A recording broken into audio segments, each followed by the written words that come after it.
check. Got it. Come that way up.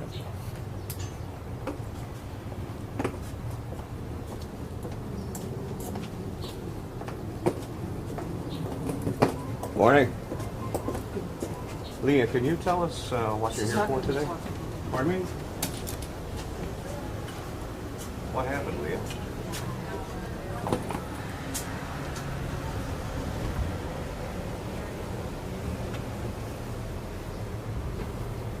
Yeah, they'll take him out of their feet first. So what were you just saying about Spindletop? Well, it's disappointing for us because, for the rescue community, because it was a resource you trusted and a resource that we thought we could really count on. And so with the situation with so many dogs needing rescue, it's just really disappointing to have that resource taken away from the rescue community. Especially for a breed that's so often misunderstood. Especially for pit bulls. Pit bulls are hard to get into rescue. There's not a lot of rescues. There's a lot of misunderstanding about the breed, and so to have someone that we thought was really on the side of the breed, it's hard to lose that and to kind of get your brain around everything that's happening.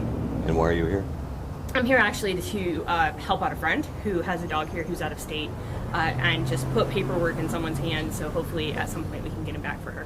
Okay, and what's your name? My name is LaCrystal Ricky. Spell that for me. R-I-C-K-E is the last name, L-A-C-H-R-Y-S-T-A-L. Thank you, appreciate it. Yeah, sure. Shoot it here at least.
going to try to focus on the folks back here when I address just. That's fine. That's fine. Go ahead. I'll be happy to. Are we good with everybody from the back? Anybody out in the corridor? We know. Okay, ladies and gentlemen, my name is Tim Holifield. I'm the constable for Precinct 3. I oversee the county's Animal Control Authority, and I was responsible for obtaining the seizure warrant and following the court's order in the seizure of the animals today. The court, this is a bad situation. Those animals should not have been in that situation. Having said that, the process now is for the court to determine who has a right to those animals. There have been pretrial motions filed, and they've been heard today throughout this process. They're still working through those. The court's going to take a recess, reconvene at 2 p.m. today. It is likely that there may be an agreed judgment issued today. If that occurs, there will be no animals released today to anybody but those people who have laid claim to animals by way of documentation that you've been sending to me, and thank you, those of you who have been preparing that documents and send those to them. It's going to take some time. We want every animal to be evaluated first. Second to that, we want to ensure that we've had, in several cases, 2 people claiming the same animal. So we don't know if they're just working together and we just got 2 separate emails, but it's going to take some time to go through this process. So we're asking for your continued patience. We've got Animal Nation, Animal Farm, okay. They're assisting us with that process. The animals are all alive and well. They're being fed. They're being given clean bedding. They're getting walks. Animals that have had bed sores because of tumors are now up and moving around because they're actually getting veterinary care and treatment and medications. But we just need some time. So we ask for your patience, and we'll continue. You're welcome to come back at 2 p.m. today. But please understand, if you came with a crate today thinking that I'm going to be able to get my dog, it can't happen today. And I hope you understand, while we want it to happen as quickly as possible, because we've got an emergency shelter set up to care for these animals so they're not housed in any municipal or county shelter, the likelihood of being able to process those fairly is not going to occur today. I cannot take questions. I just provided you information. We will know more once there's a decision reached, should there be a decision reached, but that will not occur until after 2 p.m. today. You're welcome to go grab you something to eat. You're welcome to come back, but just understand that once our great reporters will certainly be providing information as to the occurrences today, once the final rulings have been agreed upon or ordered by the court, and then we'll determine from there. There are appeal processes if it becomes a court order. So no animal would leave if there's a court award because they have to be held for an appeal process. So I hope that answers some of your questions. While I didn't hit all the points, I just want to give you some information and let you go get something to eat. But we just asked one quick, what about the ones that those of us that had animals killed that we know of for sure? Is there any way that the pictures could be posted of the ones you have so we can just know which ones are still alive? Yeah. We just want to know if our dogs are there. Sure, and let me tell you, I went through, I've got over 200 emails. We've got 61 dogs with microchips that we've identified, okay? So it's a great starting point. I went through, one person sent me a spreadsheet or a PDF that had 4 dogs listed. I found one microchip that matched. No, actually it was Jasper. Anybody know Jasper? Yeah. Okay, but mine shows a female. And Jasper kind of lended to a male name. Is Jasper male or female? The Jasper, I mean, Okay, all right, she is female. Okay, because I had a female who had a microchip. That microchip wanted to make sure they weren't clerical errors. That's one of 2 that we located out of 61. So we've got a lot of work. But the primary focus right now is getting these animals veterinary care, clean facilities to live in first. you know how long before we would know if they're still alive? We're going to do our dead level best. I don't want to give a timeline that I missed the mark on. We're going to do everything we can. Hopefully by Monday, we've got the sheltering as our primary focus, their care, and then we'll start the process of identification, and we'll be contacting you. If you've already reported to us, we'll be in contact with you. I've tried to send out some emails today. It's just, you have to understand, they have to get first priority on all accounts. So there are still some that have been scanned, and you know they have a chip, but you just haven't matched that chip number yet. Correct. So Absolutely. Okay. Because many of the emails came by way of fax or by email or PDF. there's photographs, there's stuff, and so you have to go through each one and try to find the microchip number. Is the best approach for everybody still to be emailing you their information? Yes. Just and you, right? Just me. Now, while Animal Farm Nation, Or Farm Foundation? Farm Foundation, okay, they're helping out. We're working together. I just don't want people sending them stuff and me not getting it and vice versa. So if I get it, I share it with them. Thank you. If it turns out our dog is deceased, will we be able to get the remains back? If we don't have any animals who've died in our care. Okay. Come over here. He wants to get it in the shop. We just don't know that we're going to be able to locate those remains. So I mean, I don't want to promise you something like All that. answer that, the HSUS told me they were decomposed, Okay. the mass grave. But we know that some dogs died in the building with no evidence. 38 animals, based upon testimony. Those 38 animals, I heard this morning when I was. As far as the live Tell dogs, us who they But- were. With respect. Would you tell us who they were? We have not gotten that point, and we want to try to get that for closure for people, but right now, we have to focus on the animals we have first, and I hope you understand that.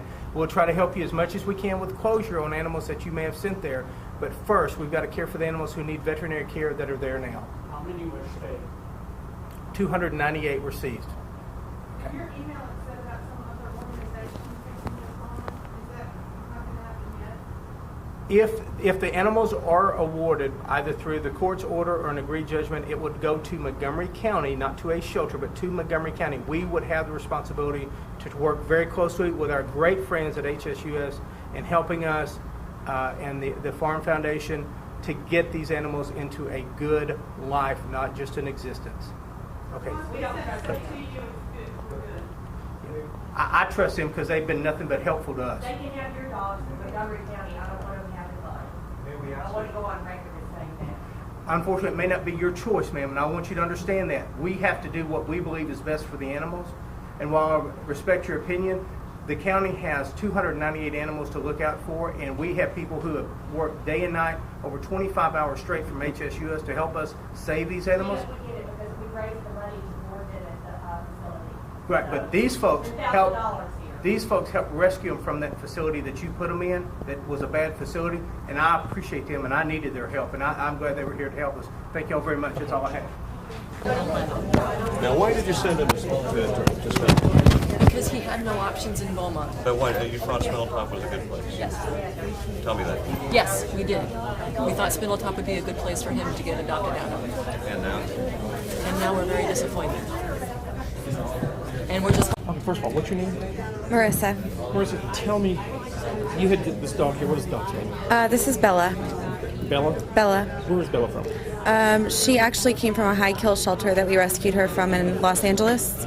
We fostered her for 8 months, trying to find her the best home, and were referred to Spindletop by 3 or 4 different rescues. Actually, I interviewed Leah myself and toured the property, or what she would let me tour, and it seemed like an amazing facility at the time, which I know is pretty much where we all were with it. I have no idea where she is now. How long ago was it that you were able to evaluate the property?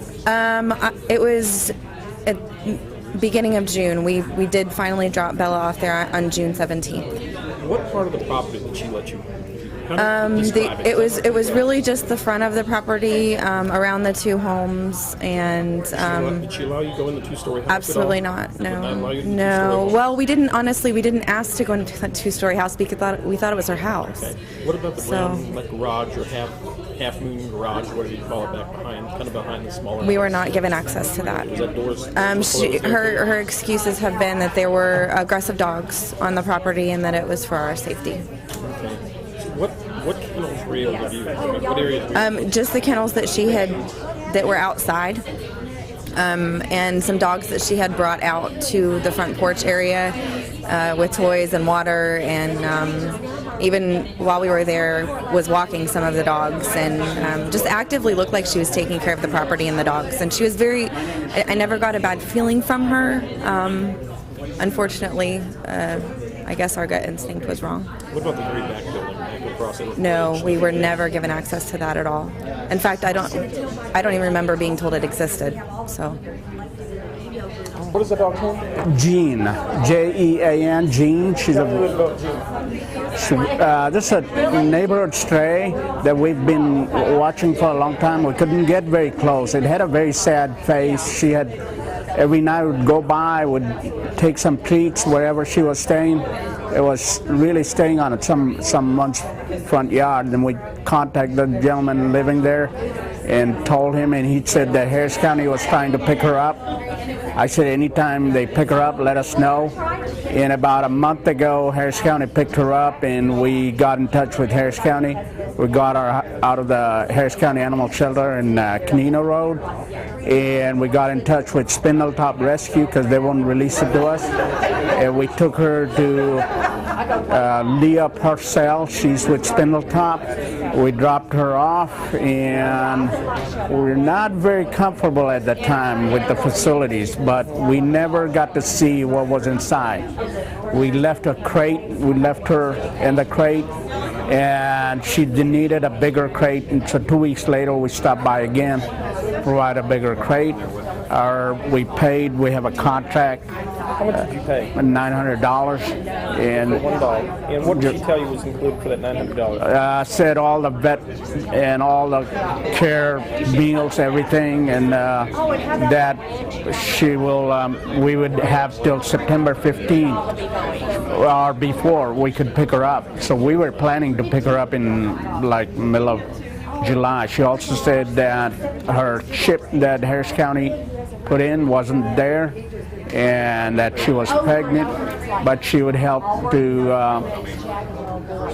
get the puppies adopted. At this point, we'll do everything to take her back and take care of her puppies. We have 2 more dogs, and this is very, very hard on us. My wife couldn't be here today. I had to take a day off from work, but I don't mind doing that at all, and I'm not worried about the money that we spend. I just want her with us safe. What was your name again? My name is Shamem. I work for Jacobs Engineering in Houston. Can you spell your first and last name for me? First name is Shamem, spelled S-H-A-M-I-M. Last name is Huck, spelled H-U-Q. I'm a graduate of class of 77 at Texas A&M Engineering School. All right. And what do you hope to find this dog out here? I think she should be okay. Yeah, we're praying, you know. That's all we can do. $750 for boarding and training for 3 months. Did that work? Well, I kind of went like that on her. So, okay, good. I paid $800. $750. $750 for boarding and training for 3 months. $750 for boarding, training, and medical. It's supposed to be a refuge. Why are you paying? Because of boarding them. That's Taking what care of them. that's what they required for boarding, medical, and training for 3 months. Yep. Yeah. What is your name? Sharon Shepard. Spell your first and last name. Sharon, S-H-A-R-O-N, and Shepard is S-H-E-P-H-E-R-D. Okay. Sharon, tell me a little bit about how you became acquainted with Spindletop and what all happened. Well, I've known about Spindletop for years and have taken other rescue dogs there over the years, but this dog was taken on May 14th for evaluation and for boarding. And they've always had a fabulous reputation, and I had no idea that anything was wrong. Otherwise, I would have never taken him. What did the facility look like when you went back there in May? I mean, what did they allow you to see back in this? I was only at Leah's house to drop him off. Okay, which house? The single The story? smaller one. The smaller house, Okay. yes. So you never were able to go around the 2-story home or the garage out back or anything like that? No, I never saw those areas. But everything that you could see around the house and the other dogs in the cages were clean. The dogs looked good. There were no red flags that I saw. Okay. Yeah, but she never let you in any of the other buildings? No. The 5 buildings? You're right. You're right. Okay. Yeah, they know. All right. Okay, then you paid, how much did you pay here? Well, I gave $800. She asked for $750, but I gave a little extra. And what was that to cover? To cover the evaluation and boarding. For how long did she say what? Approximately 3 months. What is your name? Chris Jenkins. I'm sorry? Chris Jenkins, C-H-R-I-S, Jenkins. J-E-N-K? J-E-N, yes, yes. When and how did you come acquainted with Spindletop? I have known Leah for years. I do rescue out in Missouri City, and she's actually helped me many times with dogs, and she's been wonderful. And I don't know what happened. I've been to her in her small house, and I've been in the larger house, her mother's house, and everything looked fine. And she took me. I saw everything out on the property. All her animals looked great. And whatever, I don't know what's happened, but it's unexcusable.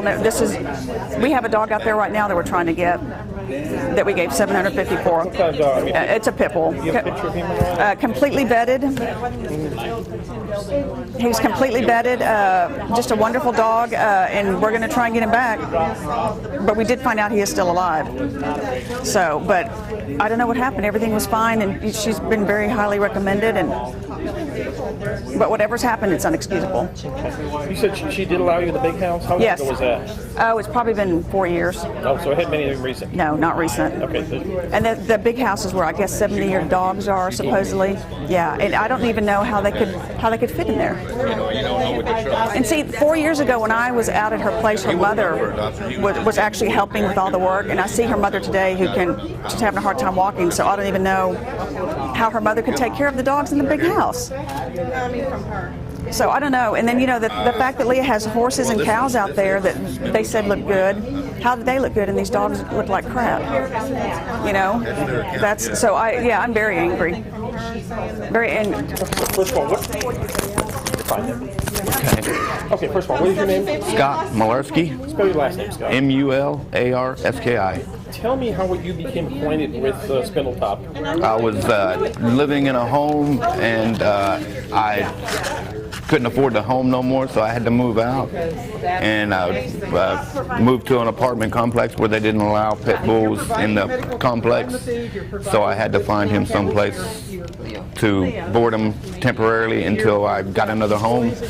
And I called and found out, and they gave me all the information saying that $750 every 3 months provides boarding, food, medical, all that for $750 every 3 months. He's been there for about 6 months now.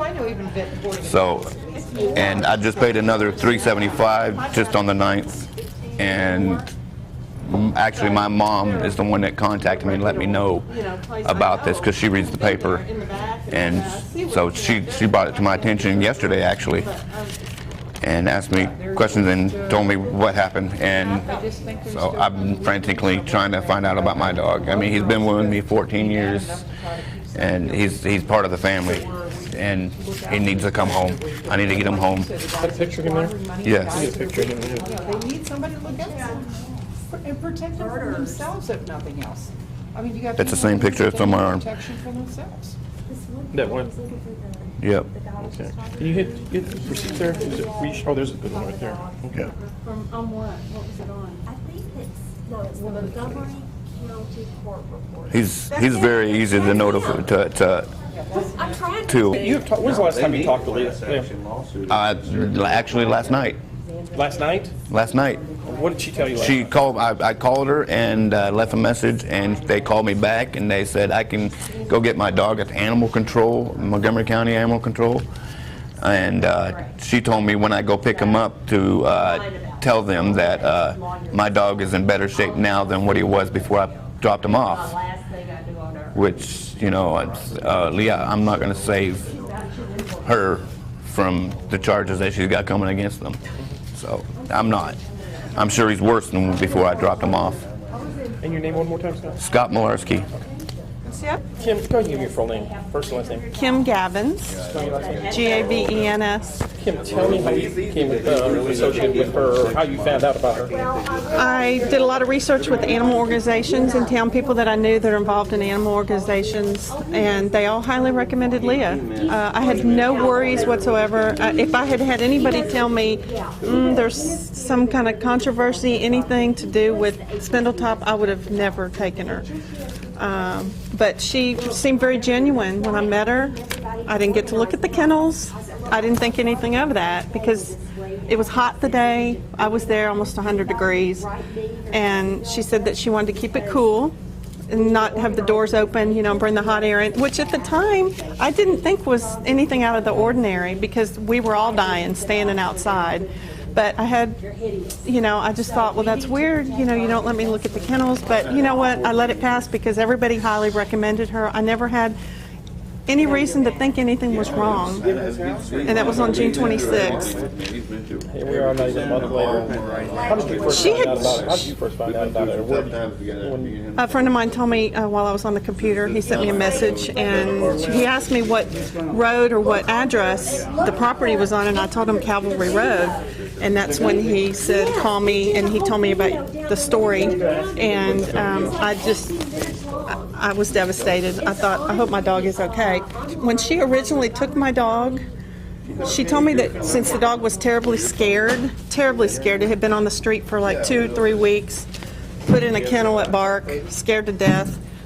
I thought I was taking it to a safe place. She told me she was going to take the dog and put it in her house to get it to where it was a little bit more calm, you know, more situated. You know, she wasn't going to put it definitely right in a kennel because it was already so scared. So I'm hoping that Sweetie Dog is still in the house, was one in the house, because I'm thinking that was... No, I'm trying to get the picture. Oh, sorry. I'm thinking if she was in the house with Leah, maybe it was air conditioned.